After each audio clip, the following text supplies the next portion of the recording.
Another day, another basketball stories na naman ang pagkukwentuhan natin. At ngayon nga ay pag-uusapan natin ang balitang ang OKC Thunder nga na po ang most hated team ngayon sa NBA at ang balitang bagong center na unang kukunin ng Los Angeles Lakers. Kita naman nga po ninyo na mukhang ang OKC Thunder na nga po ang most hated team ngayon sa NBA sa dami ng mga bumabatikos sa kanila, lalo na sa kanilang superstar na si Shai Gilgeous-Alexander. Mas lumala pa nga po ang batikos sa kanila matapos silang matalo sa kanilang Game 4 kahapon laban sa San Antonio Spurs. Pero sa kabila nga po niyan ay may ilan para naman nga pong mga analyst ang nagtatanggol ngayon sa OKC, especially kay SGA.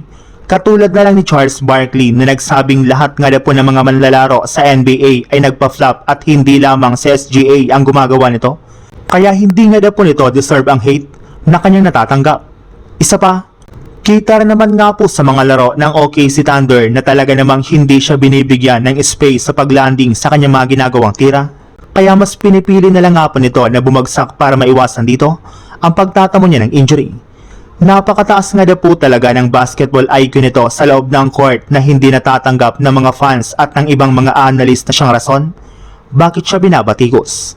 Sa ibang balita naman, kahit man nga po hindi pa nagsisimula ang offseason, ay unti-unti na nga pong nagsisilabasan ang mga pangalan na balak nga na pong kunin ng Lakers sa mga susunod na buwan.